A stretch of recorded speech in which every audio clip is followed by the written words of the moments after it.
Guys, welcome to my new vlogs. तो आप कैसे हैं? हम मस्त हैं, मगन हैं और स्वस्थ हैं। आशा करते हैं कि आप भी घर पे मस्त, मगन और स्वस्थ होंगे। तो आज है वट सावित्री का व्रत। तो वट सावित्री का व्रत मैंने भी लिया है गाइस। तो आप सबको वट सावित्री व्रत की ढेरों शुभकामनाएँ और आपकी मनोकामनाएँ पूरी पूरी पूरी हों। और मैं देख सकते हैं मैंने मेहंदी लगाई हुई है। तो अभी मैं करूँगी पूजा, और पूजा की तैयारी मैं कर रही हूँ घर पर, और तैयारी मैं लगी हुई हूँ। मैं आपको दिखाती हूँ। ये देखिए, एक मेहंदी मैंने ये लगाई है अपने हाथों में, और एक मेहंदी मैंने ये लगाई है गाइस अपने हाथों में। और अभी मैं श्रृंगार का सामान पहनूंगी नया वाला, और मैं रेडी हो चुकी हूँ। मैंने पहनी है साड़ी। ये देखिए गाइस, ये नीचे तक आपको दिख पा रही होगी। चलिए ये है ना, तो मेरे घर में है। तो आप देखिए गाइस, तो मैंने पहनी है साड़ी, आपको दिख रही होगी, और सीधे पल्ले की साड़ी पहनी है मैंने। ये सीधा पल्ला है, देखिए नीचे तक। तो ये है मेरी साड़ी, नीचे तक पहनी हुई है, ये देखिए। और साड़ी मुझे थोड़ा सा कम पहननी आती है, साड़ी पहनना मुझे आता है नहीं, थोड़ा बहुत ही पहन लेती हूँ। तो आप ये देखिए, ये तो अभी मैं जाऊंगी, अभी मैं जा रही हूँ किचन पे, भोग बनाऊंगी थोड़ा बहुत मंदिर के लिए। फिर मैं आपको बताऊंगी कि कैसी कैसी सामग्री मैं लेके आई हूँ पूजा के लिए। तो आप सबको वट सावित्री माता आशीर्वाद दें। तो अभी मैं करती हूँ तैयारी। तो ये है तनिष्का। तनिष्का बाहर दिखाओ, तनिष्का रेडी हो चुकी है। तनिष्का दिखाओ क्या लेके आओ। तनिष्का के हाथ में कुछ और है, ये कान्हा जी के लिए ड्रेस लाई है तनिष्का। देखिए, ये अभी इसको उत्सुकता है कि उसको ये कब पहनाए, उनको ये कब पहनाएगी, दिखाओ। तो आप देख सकते हैं, ये है ड्रेस, कान्हा जी की ड्रेस, देखिए। और ये कोमल वर्मा जी को भी दिखाना चाहती हूँ, मेरी यूट्यूब फ्रेंड है। तो ये देखिए कोमल वर्मा, आपको कैसी लगी कान्हा जी की ड्रेस ये देखिए गाइस, आपको दिखाऊंगी। और अभी मैंने बाल बांध चुकी हूँ, क्योंकि जब हम कुछ भोग वगैरह बनाते हैं तो बाल वगैरह बंधे होने चाहिए गाइस। आटा है और थोड़ा सा गुड़ है, और ये है पानी। मैं इसको गूंदूंगी, फिर इसको मैं तलूंगी। और जब भी हम कोई व्रत रखते हैं तो हमको भोग बनाना ही चाहिए, प्रभु को अपने हाथों का भोग चढ़ाना चाहिए गाइस। तो ये मैं बना रही हूँ भोग अपने प्रभु के लिए। तो अभी मैं स्टार्ट कर रही हूँ। इसे मैंने गूंद लिया है आटा, अब मैं बनाऊँगी इसकी गोली। तो ये देखिए गाइस, मैं भोग के लिए नया हुआ तेल लाई हूँ, ये मैंने बनाई है। और मीठे के लिए गुड़ डाला है इसमें मैंने, और ये तेल हो चुका है मेरा। तो इसमें मैं इनको तलूँगी अभी। तो ये देखिए गाइस, ये पक रहे हैं, बहुत धीमी आंच में पका रही हूँ मैं इनको। और बाकी मैंने 2 बार के लिए रखे हुए हैं, क्योंकि कोई भी चीज़ हो 2 बार करनी चाहिए। एक बार कोई चीज़ अच्छी नहीं होती है, हर चीज़ द्वार पसंद होती है लोगों को। भगवानों को द्वार पसंद है, हर चीज़ 2 के जोड़े में अच्छी रहती है। तो ये देखिए, ये पक रहे हैं धीरे धीरे।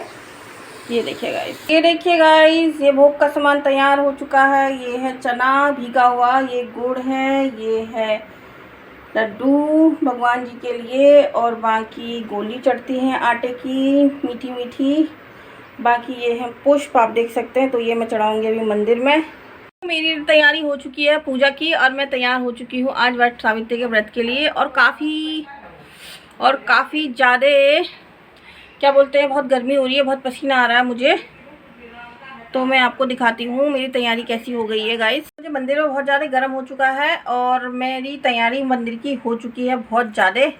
तो मैं आपको दिखाती हूँ मैंने कैसे कैसे तैयारी कर दिया। पसीने से मेरा मुँह ऐसा हो चुका है बिल्कुल। की सामग्री तैयार, ये मैंने पंच पाते बनाए हैं। ये है धूप, ये है फल, ये है फूल, और ये अभी मैं वट सावित्री माता के लिए अभी इनको करूँगी, पानी डालूँगी, फिर उसके बाद इनको छोड़ दूँगी। और ये है देखो भोग, ये है चना, और ये है सुहाग सामग्री, ये चुन्नी है, ये चूड़ी है, बाकी ये कलावा है, श्रृंगार पेटी है, पंच फल है, पंच मिठाइयाँ हैं, गुड़ है, गुड़ जरूर चढ़ता है इस व्रत में।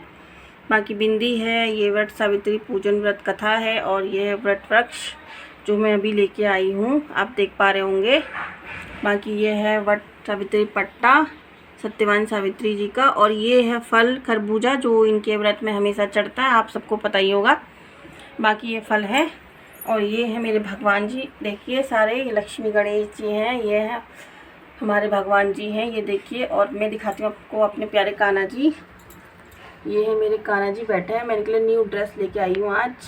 ये देखिए, देख रहे होंगे आप। तो बाकी ये है, और मैं भी व्रत सावित्री का व्रत की पूजन अब स्टार्ट करती हूँ और मैं पूजा करती हूँ। मैं सावित्री माता का पूजा करूँगी और ये सब कुछ अभी व्रत कथा भी पढ़ूँगी, व्रत कथा पढ़ूँगी मैं दोस्तों। और बाकी भगवान जी की पूजा मैं कर चुकी हूँ, पहले भगवान जी की पूजा मैंने कर ली है। अब मैं वट सावित्री का व्रत करूँगी, क्योंकि मेरी सास जो थी एक्सपायर कर गई थी, तो मेरा मंदिर जाना है नहीं इस बार। तो मैं जो व्रत कर रही हूँ आज घर में ही संपूर्ण कर रही हूँ अपना, आप देख पा रहे होंगे। और काला चना और ये आटे की गोली और ये खरबूजा, ये जो है ये वाले व्रत में महत्वपूर्ण सामग्री होती है पूजा की, और ये चढ़ता है वट सावित्री माता जी को। और बाकी ये मेरा मंदिर है, आप देख पा रहे होंगे। पूजा मैंने कर ली है, पुष्प सब चढ़ चुके हैं, पहले की पूजा हो चुकी है।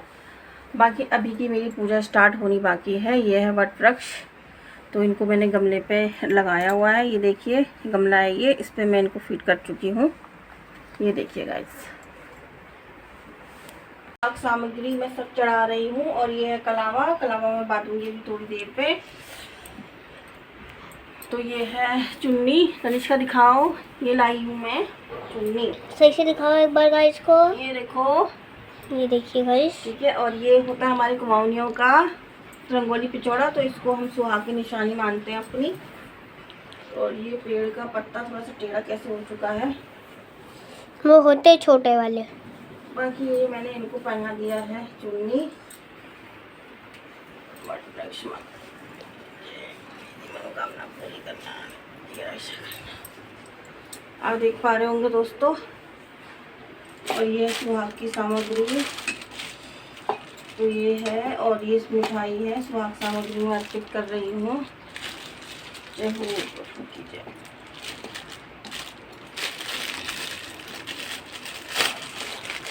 यह सुहाग पेटी है, सुहाग सामग्री काफ़ी अच्छी है। ये अरे ये दुबड़ा है, ये चढ़ाऊंगी मैं, ये देखिए। तो ये है व्रत सावित्री पूजन। जय हो, इनको मैं थोड़ा सा तो करूँगी, टीका लगाऊंगी।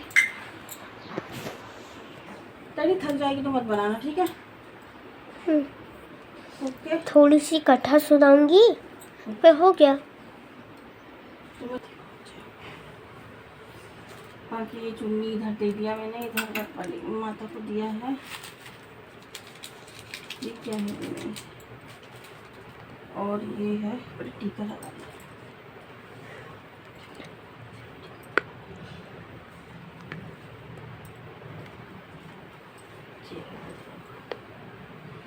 ये चढ़ाया मैंने दुबड़ा, इसको दिखाओ, अच्छे से दिखाओ, सीधा करो हाथ, दिख रहा है? ये दिख रहा है। तो ये चढ़ाया मैंने इनको ऐसे। मामा हाथ हटाओ, देखिए। जय हो, पत्तों में भी लगाती हूँ, ठीक है? जय हो, जय हो, जय हो। क्या हो? मेरे लोई है, मेरी लोई। अच्छा, मम्मा मेरा हाथ थक गया। लाओ छोड़ दे जा।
जय हो। अब मैं करती हूँ व्रत कथा आरंभ। जय घी का दीपक, तो ये चलेगा, अभी इससे आरती होगी। ओके, उधर से जाओ आप। थोड़ी देर के लिए व्रत कथा जब स्टार्ट कर दूँ, फिर उसके बाद थोड़ी देर बना लेना। वट सावित्री की कथा। वट सावित्री या वट सयात की कथा आप सब लोग सुनिएगा। देखो, भगवान जी की कथा है ये दोस्तों। आज वट सावित्री का व्रत है, तो सभी को वट सावित्री माता की तरफ से आशीष। तो वट सावित्री या वट सयात की कथा प्राचीन काल में की बात है। मध्य प्रदेश के अश्विनी नाम के परम ज्ञानी राजा थे।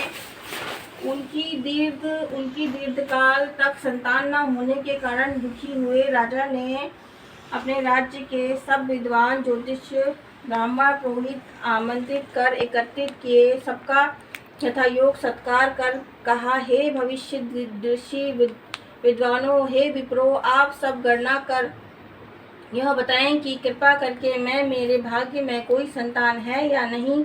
तत्काल राजा के प्रश्न का उत्तर देने के लिए विद्वान, ठीक है, अब पढ़ती हूँ मैं, ठीक है, यहाँ से पढ़ते हैं, यहाँ से हम पढ़ते हैं कथा। और तनिष्का बना रही है वीडियो। अगर आप लोगों की इच्छा तो आप सुनिए, और अदरवाइज नहीं सुनना है तो नहीं सुनिए, कोई दिक्कत नहीं है। तो मैं आपको कथा सुनाती हूँ। समानुसार व्यतीत होकर युवा हुई और विवाह योग्य आयु की हो गई। तनिष्का आप भी सुनना। हाँ। राजा अपनी कन्या की विवाह का परिणाम सोचकर भी दुखी हो गए। वे ये विचारने लगे कि कुछ बचाव का प्रयास किया जाए। ऐसा सोचते सोचते देव प्रेरणा की राजा को नारद जी का स्मरण हो आया। महात्मा राजा ने आवाहन कर नारद जी को बुलाया और सारी बातें बता दी। नारद जी कुछ पल विचार कर बोले, हे राजन, तुम अपनी कन्या के विवाह का दायित्व तो उसी पर छोड़ दो। तुम अपनी कन्या से कहो कि वह अपने लिए स्वयं ही कोई योग्य वर तलाश ले।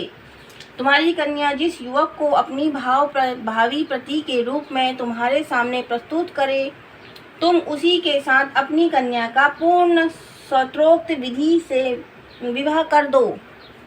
राजा ने अपनी कन्या सावित्री को बुलाया और नारद जी की बातें का बताकर पूछा, हे पुत्री सावित्री, तुम कहो, तुम्हारा क्या विचार है। सावित्री बोली, हे पिताजी, मैं नारद जी के आदेश का प्रसन्नता पूर्वक पालन करूंगी। राजा को कुछ सांत्वना प्राप्त हुई। अब राजपुत्री सावित्री ने सखी सहेली, दास दासियों और अनुचरणों सहित भावी पति की योग्य व्यक्ति को ढूंढने में भ्रमण करना प्रारंभ कर दिया। उन्होंने नगर वन प्रांत पार कर सावित्री एक छोटे से रमणीक जंगल में पहुंची। वहां पहुंचकर सावित्री ने अपना रथ रुकवाया। कुछ देर प्रकृति की सुंदरता निहारने के बाद सावित्री विश्राम करने लगी। आंख खुलने पर एक वृक्ष की डाल पर बैठकर कुल्हाड़ी से लकड़ी काटता एक सुंदर, बलिष्ठ, गौर वर्ण युवक दिख पड़ा। उस युवक को देखकर सावित्री का ध्यान उस युवक के चेहरे के भावों, मुखाकृतियों और स्वभाव का अध्ययन करती रही। युवक का मौन निरीक्षण करते हुए काफी देर व्यतीत करने के बाद सावित्री ने अपने अनुचरण द्वारा यह युवक को बुलावा भेजा। सावित्री द्वारा बुलाया जाने पर सत्यवान उसके पास आ पहुंचा।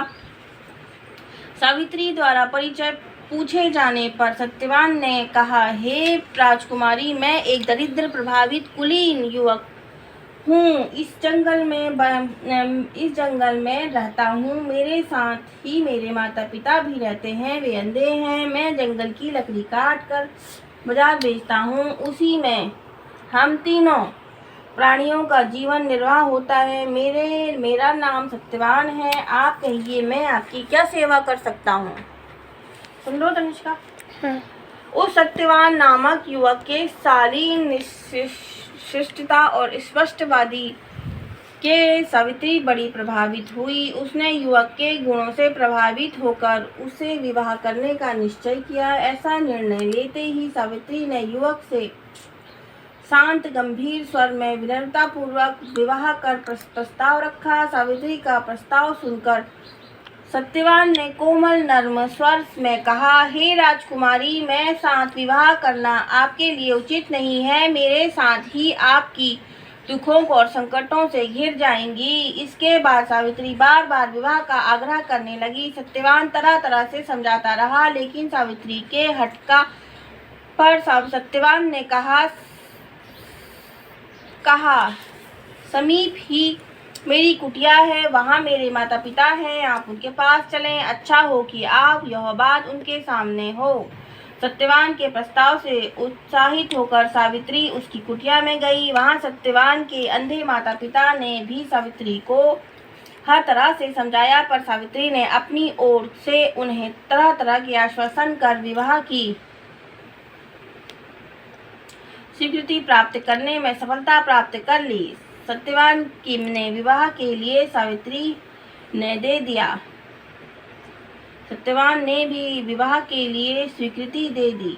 सत्यवान की कुटिया से लौटकर सावित्री अपने पिता के पास पहुंची और संपूर्ण वृतांत बताया। सावित्री अपने पिता के वार्तालाप कर रही थी कि उसी समय नारद जी आ पहुंचे। वे बोले, तुम्हें अपना पति किससे चुना है? इस पर सावित्री ने पुनः सारी बातें नारद जी के सामने दोहरा दी। नारद जी बोले, सत्यवान एक गुणवान, रूपवान, सदाचारी, सज्जन युवक है, परंतु विवाह के 1 वर्ष बाद ही उसकी मृत्यु हो जाएगी। इसलिए हे सावित्री, तुम अपने लिए पुनः किसी अन्य व्यक्ति को चुनो। सत्यवान अल्पायु है, कम उम्र में मरने वाला है। नारद की बात सुनकर सावित्री बोली, हे नारद, दैव्य भय से मैं धर्म विमुख नहीं हो सकती। हिंदू नारी जीवन के एक बार अपने पति किसी को चुन करती है। मैं सत्यवान को अपना पति चुन चुकी हूँ। अब वचन भंग का पातक नहीं करूँगी। नारद ने और सावित्री के पिता ने उसे तरह तरह से समझाया, पर सावित्री सत्यवान से ही विवाह करने के डर रही। तो नारद ने कहा, तुम्हारे कल्याण हो, जीवन सुखी हो। नारद जी आशीर्वाद देकर विदा हो गए। सावित्री की इच्छानुसार उसके पति ने उसका विवाह सत्यवान के पिता ने उसका विवाह सत्यवान के साथ कर दिया। सावित्री को ज्ञात था कि 1 वर्ष बाद उसके पति की मृत्यु हो जाएगी। ऐसा में यदि शंकर जी को प्रसन्न कर लिया जाए तो विधि के विधान पर भी विजय पाई जा सकती है, क्योंकि शंकर जी के विषय में प्रसिद्ध है, मेट ही कठिन कुअंक भाल के, भावी हूँ मेट सखी ही त्रिपुरारी। अर्थात शंकर जी में शक्ति है कि वो विधाता का विधान भी बदल सकते हैं। अतः सब प्रकार से निश्चित कर सावित्री भक्त पूर्वक शंकर भगवान की आराधना करने लगी। सत्यवान के लिए सावित्री पूर्ण मनोयोग्य से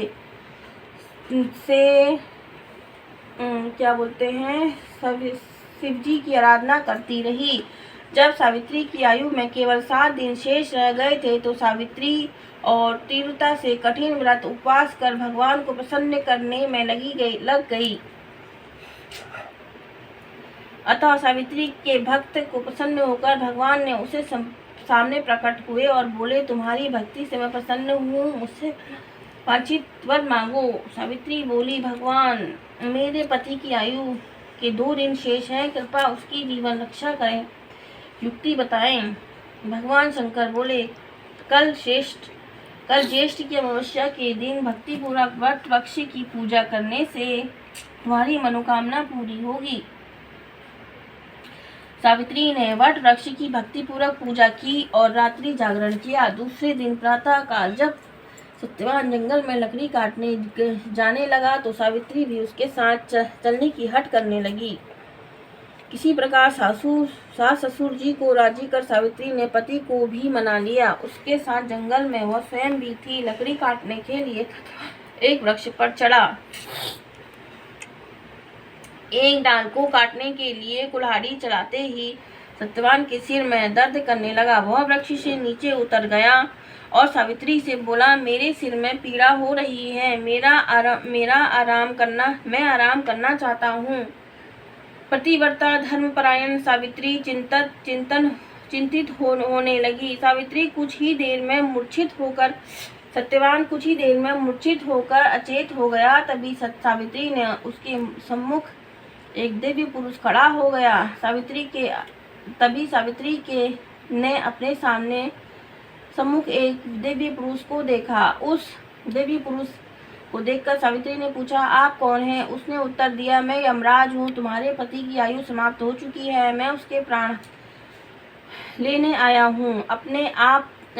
अपनी बात समाप्त कर यमराज ने सावित्री के गोद में अचेत पड़े सत्यवान के प्राण लेकर प्रस्थान किया। सावित्री भी यमराज के पीछे पीछे चली गई। यमराज ने सावित्री को अपनी पीछे आने के से बार बार मना किया। सावित्री नहीं मानी।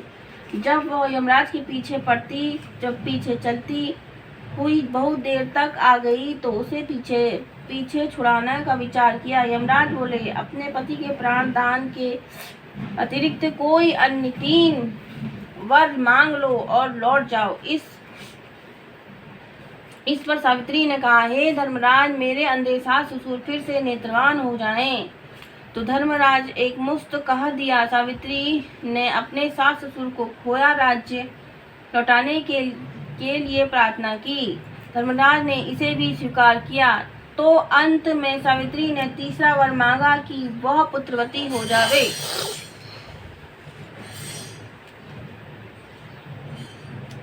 धर्मराज ने तीसरा वर भी स्वीकार किया। वरदान देकर धर्मराज शीघ्रता से आगे बढ़े। कुछ दूर जाने के बाद धर्मराज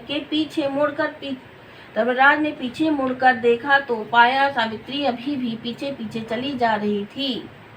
इस पर क्रोधित होकर धर्मराज बोले, मैंने तुम्हारे 3 वर स्वीकार कर लिए हैं, तुम मेरे पीछे क्यों आ रही हो? सावित्री बोली, भगवान आपने मुझे पुत्रवती होने का वर दिया, फिर भी आप मेरे पति के प्राण लेकर जा रहे हैं। पति के बिना मैं कैसे पुत्रवती बनूंगी? तो सावित्री का तर्क सुनकर और अपने वरदान देने की गलती का अनुभव कर धर्मराज बौखला गए। पुनः संयत होकर बोले, सावित्री, बड़ी चतुराई से तूने मुझे धर्म संकट में डाला है। जाओ, वरदान असत्य नहीं होगा। अपने पति के पास जाओ, तुम्हारे पहुंचते ही सत्यवान जीवित हो उठेगा। सावित्री अपने पति के पास लौटकर आई तो वहां जीवित हो उठा। दोनों प्रसन्न होकर घर आए। कुछ ही समय में यमराज के दोनों वरदान भी पूरे हो गए। सावित्री के सास ससुर को दिखाई देने लगा, उनका राज्य भी वापस मिल गया। यह सब बड़ा संयत अमावस्या के व्रत के प्रभाव से था। इस व्रत को सर्वप्रथम सावित्री ने मनाया, अतः इस व्रत को दूसरा नाम वट सावित्री वटम भी कहा भी हुआ। हे भगवान, जिस प्रकार आपने सावित्री का अटल सुहाग दिया, वैसे ही मुझे सबको देना जो आपका भक्ति पूर्वक व्रत करेगा। सावित्री के पिता को जो आपका भक्ति पूर्वक पाठ करे। सावित्री के पिता का पुराने श्राप से मुक्ति प्राप्त हुई। सावित्री की पिता अश्वपति को भी 100 पुत्र प्राप्त हुए और सावित्री सत्यवान ने भी 100 पुत्र प्राप्त कर दीर्घायु तक राज्य भोगा और अन्य में वैकुंठ सिधारे। प्रत्येक सौभाग्यशाली स्त्री के लिए यह व्रत करना आवश्यक है। जय वट माता की जय। तो मेरा व्रत सावित्री का व्रत मैंने अभी कथा पढ़ ली है। मेरा व्रत पूरा दिन भर रहेगा और मेरा व्रत हो चुका है और आशा करती हूँ कि आपको मेरे साथ व्रत सावित्री व्रत करने में काफ़ी आनंद आया होगा। और व्रत मैया और प्रभु भोलेनाथ आप सब पे अपना आशीर्वाद बनाए रहें। और व्रत सावित्री व्रत की सब महिलाओं को, सब सुहागिन महिलाओं को बहुत बहुत बधाइयाँ। बाय, मिलेंगे नए व्लॉग्स पे। टाटा। चूड़ी मैंने पहन ली है, देखो नई सुहाग की है ये। और गले पे हमारी ये इस व्रत में ये डाला जाता है, आपको पता ही होगा, ये इसको बोलते हैं। अभी मैं इसको ठीक से क्लिक करवाऊँगी, हुआ नहीं है ये पहनते, ये मैं पहन रही हूँ।